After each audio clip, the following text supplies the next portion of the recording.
Oi, como prometido, hoje eu vou responder as perguntas de vocês. Aqui tá parecendo meio confessionário do Big Brother, né? Tá uma coisa meio estranha. Mas é porque eu ia gravar lá fora, mas resolveu chover hoje e ficou meio complicado. E eu já tava aqui dentro, então nós vamos responder.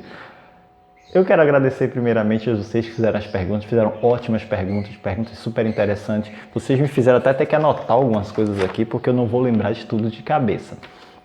Eu dividi o vídeo, tá? Eu vou fazer um vídeo sobre adubação orgânica separadamente, porque eu tentei gravar tudo junto e ficou um vídeo imenso. Então eu vou responder as perguntas de vocês primeiro e depois eu faço um vídeo só sobre adubação, que vai sair, ainda deve sair hoje. Eu vou editar, gravar, editar, mas se não sair hoje, sai até amanhã. Mas eu vou responder as perguntas de vocês já agora. Eu vou responder as perguntas à medida que estão aparecendo na tela, porque muda todo dia, então eu não decorei todas. Então eu vou ler ali atrás e respondo para vocês. A primeira pergunta que a gente tem é do Eduardo Ferreira. Ele perguntou assim: boa noite, sempre iluminado suas ideias, parabéns, ansioso pelo vídeo. A primeira pergunta dele é: como obter os micronutrientes, sobretudo boro, de forma orgânica? Eduardo, muito obrigado por participar. Eduardo já é um velho conhecido aqui do canal, tá sempre perguntando, tá sempre com a gente. Ah, as rosas, tem rosa do deserto aqui, hoje tem de tudo. Tem samambaia, tem uma orquídea ali também. Hoje eu trouxe várias plantas porque vai ser necessário mostrar algumas coisas nas respostas. Então, voltando à pergunta do Eduardo. Olha, Eduardo, todos os adubos orgânicos, seja ele o esterco de vaca, o esterco de aves, ou o humus, todos eles são muito ricos em micronutrientes. São a melhor forma de você conseguir micronutrientes, você condicionar o solo, porque a função do adubo orgânico é justamente essa: você condicionar o solo, tá bom? Sempre dê preferência por adubos já decompostos, tá? É uma forma muito melhor, porque como a gente está falando de rosas do deserto, estamos falando de plantas que estão em vaso, é sempre você já é sempre bom você fornecer a ela o material já decomposto, já que a planta num vaso não tem a possibilidade de que micro-organismos de fora venham para poder decompor e fazer todo o processo dentro do vaso. Então é melhor que você dê para elas o produto já na sua forma decomposta. E respondendo a sua pergunta, de todos os adubos orgânicos, o que tem o melhor nível de boro, e é um nível muito bom, é o adubo à base de esterco bovino. Tá certo? Ele tem 0,9 partes por milhão de boro. Como a faixa ideal do boro é entre 0,7 e 1,2, se não me falha a memória, deixa eu ver se eu anotei. Não, eu não anotei, mas a faixa ideal é entre 0,7 e 1,2. Então você com o esterco bovino você consegue 0,9, então é uma faixa muito boa, é uma faixa de quantidade de boro ideal para a planta sem grandes problemas. Como é que você vai conseguir fazer isso? Você substitui 25%, ou seja, um quarto da quantidade total de substrato que você tem, você substitui um quarto pelo adubo orgânico à base de esterco bovino, tá? Se você utiliza 1 kg de substrato, você vai utilizar 750 gramas e vai colocar 250 gramas de adubo orgânico à base de esterco e você vai conseguir essa quantidade de boro, tá bom? A segunda pergunta dele foi sobre fertilização. Ele perguntou assim: a fertilização industrial a longo prazo acidifica o substrato. Pode ocorrer o mesmo com a adubação orgânica? Olha, com a adubação orgânica, aquela que você usa material decomposto, não.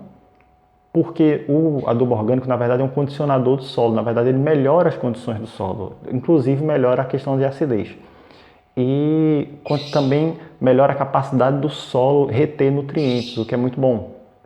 Além de melhorar a porosidade, retenção de água, tudo isso. Você não pode usar adubação orgânica em excesso no caso das rodas do deserto por questão de compactação. Apesar que o adubo orgânico ele melhora a compactação do solo também. Mas com o passar do tempo, quando aquela matéria orgânica for consumida, aí ele pode correr o risco de compactar. Mas fora isso, não tem problema, ele não acidifica o solo. Na verdade, o fertilizante industrial ele também não acidifica o solo quando ele é aqueles granulados. Alguns utilizados, por exemplo, deixa eu pegar aqui. No caso, por exemplo, para orquídeas, que são plantas completamente diferentes, eu não sei porque as pessoas têm essa mania na internet de usar produto para orquídea em rosas do deserto. Nesse caso, pode acontecer a salinização e a acidificação. Por quê? Como orquídeas são plantas que as raízes são de apoio, elas se nutrem pouco, não se nutrem tanto pelas raízes, elas captam a umidade e os nutrientes diluídos na água, na verdade, no vapor de água, na umidade do ar. Então, para elas é necessário adubos químicos que eles têm uma carga elétrica diferente, né? E quando você utiliza esse tipo de produto com carga elétrica diferente em adubação no solo, você corre o risco de acidificar. E a própria rega também acidifica o solo. Um dos maiores problemas de acidificação do solo, na verdade, vem da rega. Quando você rega demais e a água fica saindo o tempo todo, você lixivia, né? Como você até faz uma pergunta depois sobre lixiviação, você acaba lixiviando, ou seja, você leva, os nutrientes vão embora com a água e o hidrogênio da água, ele substitui, o H+, no caso, substitui alguns elementos dentro do substrato e isso causa acidificação. Então, na verdade, o excesso de água é um problema, acidifica muito mais do que o próprio fertilizante industrial, tá bom? Espero ter respondido a sua pergunta e você faz depois você pede para que eu diga as partes, né? Fazer um ciclo. Eu vou fazer isso em outro vídeo, porque eu estou preparando uma compostagem para vocês e vou mostrar como se faz a compostagem e vou utilizar. E eu vou fazer uma série de vídeos sobre como cuidar de rosa do deserto só de forma orgânica, mas isso aí é em dezembro e depois, isso aqui foi um spoiler, depois eu digo para vocês com calma o que é que está rolando. A Sandra disse que os adubos orgânicos são ótimos. A Maria Eunice, né, das coisas da vovó, assiste o canal dela, é muito legal. E ela fala assim, ela quer saber se o que ela fez com a rosa do deserto dela se está certo, né? Como é que foi? Eu vi o vídeo, eu achei muito legal porque a senhora utiliza vermiculite, né? Vermiculite é muito difícil de achar aqui no meu estado, mas ele é ótimo. A vermiculite, para quem não sabe, ele é um ótimo substituto para terra, para areia grossa, tá? Ele é mais leve, ele é um substrato completamente neutro, é ótimo para você fazer plantio de sementes. Se você for usar semeadura, fazer a semeadura da rosa do deserto, a vermiculite, se você tem acesso, é um ótimo produto, é muito legal. E a senhora fez tudo certo, usou farinha de ossos, foi muito bem feito ali. E como eu até brinquei nos comentários, aquela sua adenosomalense, ela vai ficar enorme, viu? Logo, logo você vai precisar de um vaso maior do que aquela mesa. A Vitória também é uma velha conhecida aqui do canal, também está sempre com a gente, sempre faz perguntas, sempre comentando. E ela fala assim, estou esperando ansiosamente por esse vídeo, fale sobre a borra de café, a casca de banana triturada e como montar o Viagra das plantas. Tá? Eu já ri tanto dessa história de Viagra para plantas, vocês não têm noção. Mas como eu já ri demais, eu não vou tentar não rir falando disso no vídeo. Mas vamos lá. A borra de café. Primeiro, a borra de café, eu vou acabar agora com a conversa que tem na internet. A borra de café, na verdade, não traz nutrientes para as plantas, independente se é rosa do deserto, seja o que for. Eu vou botar aqui na descrição tudo que eu falo aqui sobre quantidade, sobre ganho, tudo eu vou deixar links aqui de trabalhos, de doutorados e alguns são dados do Embrapa que corroboram o que eu estou falando. O que acontece? A borra de café, ela na verdade ajuda a planta, segundo os estudos, provavelmente por conta da cafeína, ajuda a planta a reter uma quantidade maior de nutrientes. Ela não dá nutrientes para a planta. Ela, na verdade, é um bioativo, digamos assim. Ela estimula, um bioestimulante seria a palavra correta.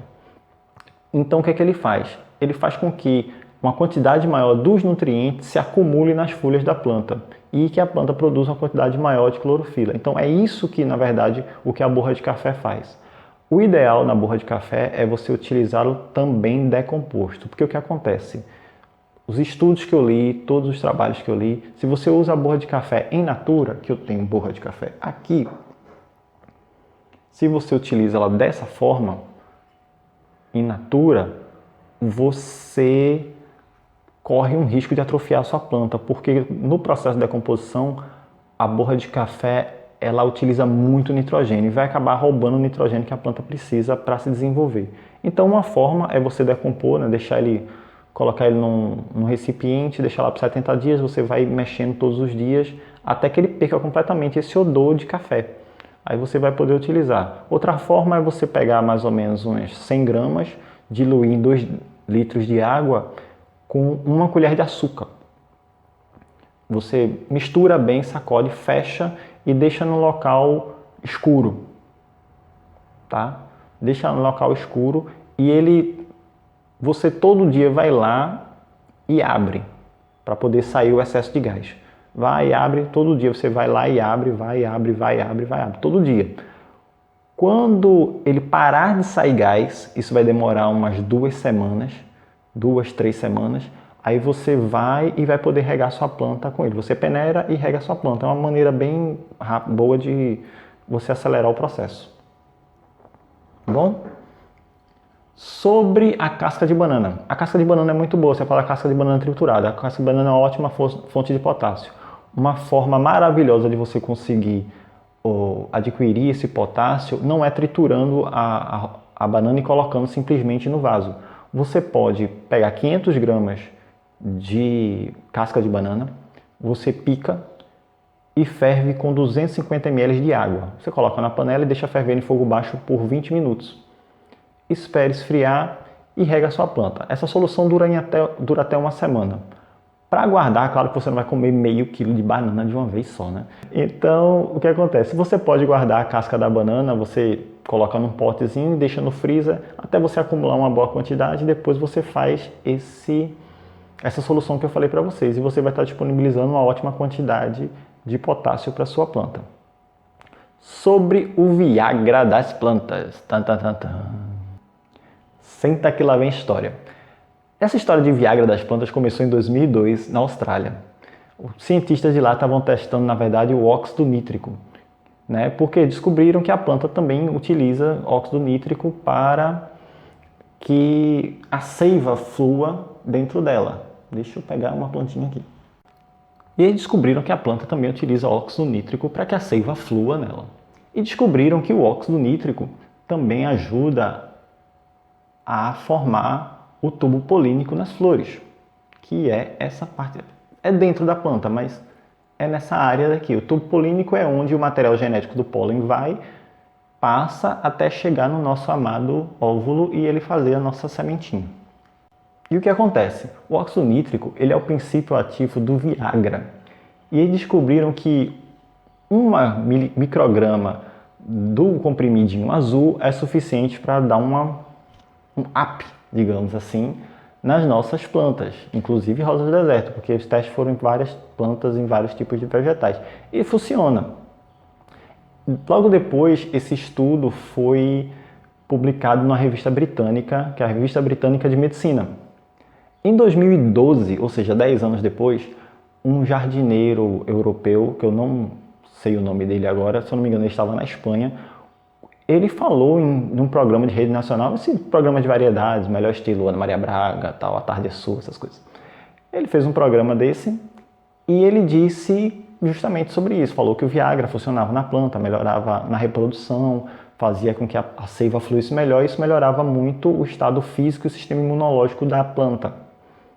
E isso virou febre, né? Todo mundo ficou atrás do danado do Viagra para usar em plantas. E ele estava falando do Viagra comprimidinho azul. Como na internet, aquele imenso telefone sem fio, né, onde tudo acaba se perdendo e se misturando, como eu já falei em outros vídeos de fertilização, resolveram pegar o gancho e fazer o Viagra para plantas, tá? Que na verdade é uma combinação de 4 adubos orgânicos. Nada mais é do que uma combinação de esterco de aves, esterco bovino, humus de minhoca e farinha de ossos. Esses 4 produtinhos, todos eles em partes iguais, você faz a mistura e coloca na planta. Ou seja, não tem nenhum segredo, não é... Como eu já cansei de falar para vocês, não existe fórmula mágica, né? Não existe nada que vá fazer a planta milagrosamente voar. Sair voando por aí e fazer... Não tem como. Então são com esses 4 elementos que eles misturam em partes iguais e produzem o tal Viagra. Pelo menos foi a fórmula, a maioria das fórmulas que eu encontrei usavam esta composição. Algumas usavam torta de mamona, outras não. E outra coisa, ele foi produzido para orquídeas, tá? Ele foi produzido primeiramente para orquídeas. E eu não sei porque rola essa mania da internet de pegar tudo que aparece para orquídea e usar em rosa do deserto. Eu não sei porquê, eu não vejo semelhança nenhuma entre elas, mas por algum motivo as pessoas gostam. Só para constar, essa orquídea aqui não é minha, tá? Eu não tenho orquídeas. Essa orquídea está de passagem aqui, de passagem perpétua na minha casa, mas não é minha. Então é esse, tá? O famoso Viagra, são esses 4 produtinhos que eu falei, utilizado em partes iguais, e você vai ter o tão aclamado Viagra de plantas. Então, muito obrigado, Vitória, pela sua pergunta, tá? Tá aí, estão respondidas. O Ciências Biológicas pede para eu falar sobre o esterco bovino. Sempre usei nas plantas, mas vejo poucas pessoas utilizando nas rosas do deserto. Seria algo referente ao próprio adubo? Muito obrigado pela pergunta. Ciências Biológicas, olha aí, isso é um ótimo curso. Aí, né? Muito legal. É aula de botânica pra caramba. É tipo assim, na minha época, velhos, uns 30 trilhões de anos atrás. Mas tudo bem, voltemos. Muito bom. Está indo no bom caminho. O que acontece? O adubo, o esterco bovino, eu não sei realmente porque as pessoas não utilizam em rosas do deserto, mas ele é muito bom, como eu falei na pergunta anterior do Eduardo, ele é rico em boro, tem uns micronutrientes bem legais. Talvez seja questão de disponibilidade. Eu lembro que na época do meu avô passava umas pessoas com o esterco, vendo que é esterco, senhora, esterco para botar na planta, o pessoal vendia. Hoje em dia, em tempos modernos, a gente não tem mais esse tipo de coisa. Mas lembrando, você deve usar o esterco ele já curtido. Esterco seco e esterco curtido não são a mesma coisa, gente, tá?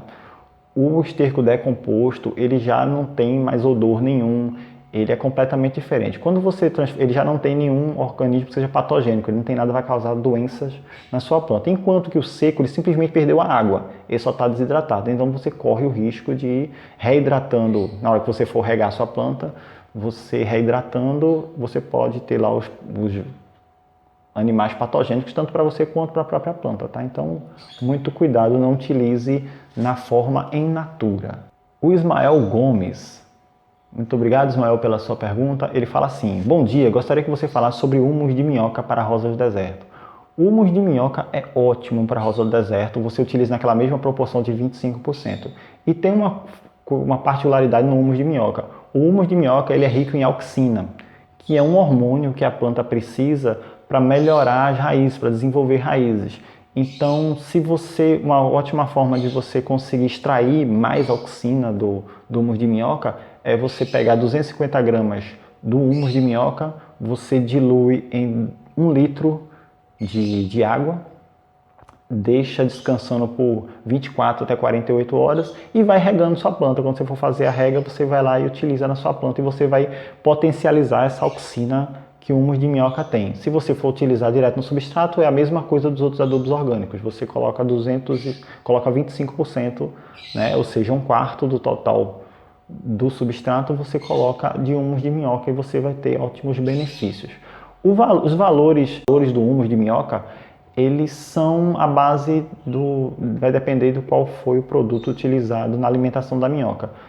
Normalmente é utilizado esterco de vaca, então os valores do esterco de vaca, até pegando o gancho da pergunta do Ciências Biológicas, os valores do esterco bovino são 1,7 de nitrogênio, 0,9 de fósforo e 1,4 de potássio. Ele é rico em boro e todos os outros nutrientes, com exceção do níquel, que também não é um nutriente lá muito utilizado pela planta, mas é utilizado sim. Tá bom? O Leandro Silva pergunta, pode usar esterco de cavalo? Qual quantidade? O esterco de cavalo pode ser utilizado sim, tá bom? Mesmo princípio dos outros, 25%, você usa 1/4 do esterco já curtido no seu substrato. Os valores do esterco de cavalo, eles são um pouco menores do que os bovinos. Como eu falei, eu anotei algumas coisas aqui porque minha memória não é de elefante. O esterco de cavalo ele tem de nitrogênio, fósforo e potássio. Ele tem 1,4 de nitrogênio, 0,5 de fósforo e 1,7 de potássio. Tá bom? Mas é um ótimo condicionador de solo, é rico em micronutrientes também. O Eduardo ele faz uma pergunta novamente, na verdade ele faz uma sugestão que eu faça um vídeo sobre maripoeira. Maripoeira, para quem não sabe, é um resíduo industrial na fabricação de farinha, tá? A água vem da farinha de mandioca quando eles fazem o processo para a produção de farinha, tem esse líquido que é chamado de maripoeira. Eu dei uma pesquisada boa, até conversei com você nos comentários ali, e eu pesquisei, até descobri umas coisas bem interessantes, mas eu vou realmente fazer um vídeo só sobre maripoeira porque é bem legal. A Fernanda Martinez. Fernanda Martinez pergunta: queria saber sobre o esterco de galinha. Como usar? Tenho dúvidas. Vai ser ótimo esse vídeo. Muito obrigado por ter feito a pergunta, muito obrigado por participar. Olha, o esterco de galinha de todos é o que tem o melhor NPK, tá? O NPK é o esterco que eu utilizo porque eu tenho acesso fácil, eu tenho galinhas em casa, né? E o que acontece? Ele tem 3-3-2, ele tem 3 de nitrogênio, 3 de fósforo e 2 de potássio. No nível de NPK, ele é o que tem o melhor. Ele também é rico em cálcio, o que é muito bom. Você não deve utilizar de jeito nenhum ele in natura, porque ele vai queimar a sua raiz das suas plantas. Porque o nível de nitrogênio é muito alto antes da decomposição. Depois que ele entra em decomposição, o nível cai um pouco, né? Ou seja, cai para 3, porque os micro-organismos utilizam o nitrogênio para fazer a compostagem, então o nível de nitrogênio de todos os adubos orgânicos é baixo, tá bom? Você vai utilizar da mesma forma o esterco curtido ou a compostagem, você vai usar 25% vai substituir 25% do substrato por adubo à base de esterco de galinha, tá bom? E essa foi a última pergunta, se eu não me engano. Então, algumas curiosidades sobre a pergunta, por exemplo, da Vitória da borra de café. A borra de café, ela também é utilizada para fazer botões, uma coisa que nessas pesquisas, eu agradeço a vocês por fazerem essas perguntas, eu sou um cara que gosta muito de pesquisar, eu gosto de correr atrás das coisas, estou sempre lendo assim umas teses, umas coisas bem interessantes. E eu descobri que borra de café, como resíduo, é utilizado para fazer botões. Eu nunca na minha vida imaginar um botão ecológico à base de borra de café. Né? Eu gostei muito de saber também essa questão da minhoca, né? Do humus de minhoca, que é rico em auxina, eu também não sabia, eu descobri isso no site da Embrapa, vai estar aqui na descrição. Todas as pesquisas que eu fiz, todas as teses, talvez não todas porque, poxa, coisa pra caramba, mas a grande maioria, as mais importantes, vão estar aqui embaixo, né? E vão estar aqui embaixo na descrição, e quem quiser pode ir lá dar uma lidazinha, porque é uma leitura bem interessante.